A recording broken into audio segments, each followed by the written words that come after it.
چھت پر چلنے والا۔ رات کے ٹھیک 12 بجے تھے۔ علی اپنے بستر پر لیٹا نیند کے انتظار میں تھا کہ اچانک چھت سے قدموں کی آہٹ آنے لگی۔ ہر قدم کے ساتھ چھت جیسے کانپ رہی تھی۔ علی کا دل زور زور سے دھڑکنے لگا۔ اس نے چادر منہ پر ڈال لی، مگر آواز قریب آتی جا رہی تھی۔ کون ہے وہاں؟ اس نے ڈرتے ہوئے پکارا۔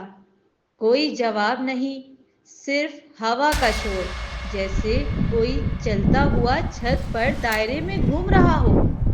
پھر اچانک دروازے کے پیچھے سے سانس لینے کی آواز آئی۔ علی کے رونگٹے کھڑے ہو گئے۔ اس نے جلدی سے بلب جلایا، مگر بلب جھلملایا اور بند ہو گیا۔ پورا کمرہ اندھیرے میں ڈوب گیا۔ وہ نیچے بھاگا۔ امی، چھت پر کوئی ہے؟ امی نے ہنستے ہوئے کہا۔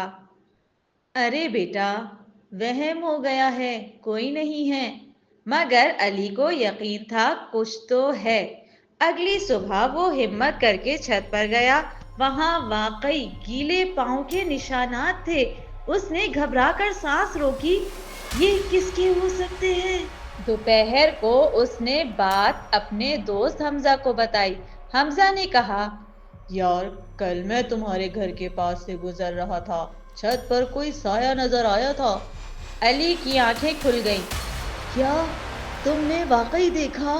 ہاں، لمبا سا سایہ، جیسے کوئی انسان کھڑا ہو۔ علی نے فیصلہ کیا، آج رات وہ خود دیکھے گا کہ حقیقت کیا ہے۔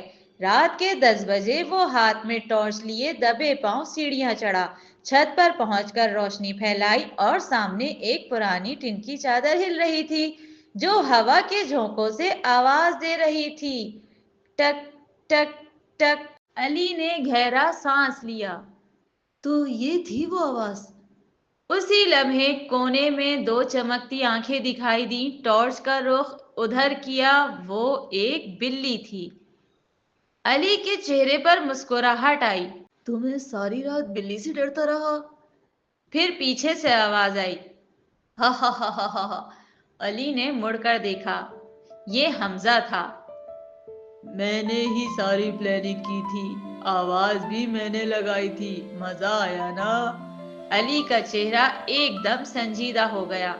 حمزہ، تمہیں پتہ ہے میں ساری رات ڈر رہا تھا، امی تک پریشان ہو گئی۔ حمزہ تھوڑا جھینپ گیا۔ یار، مجھے لگا مذاق ہوگا، اتنا سنجیدہ نہیں بن جانا چاہیے تھا۔ علی نے آہستہ سے کہا، مذاق وہی اچھا ہوتا ہے جس سے کسی کا دل نہ رکھے۔ ڈرانا، خوف دینا، یہ ہنسی نہیں، تکلیف ہوتی ہے۔ حمزہ نے سر جھکا کر کہا، تم ٹھیک کہہ رہے ہو، میں وعدہ کرتا ہوں اب کبھی کسی کو نہیں ڈراؤں گا۔ بھی کسی کے خوف سے کھیلنا مزاح نہیں ہوتا۔ بعض اوقات ہمارا چھوٹا سا مذاق دوسرے کے دل میں بڑی بے چینی چھوڑ جاتا ہے۔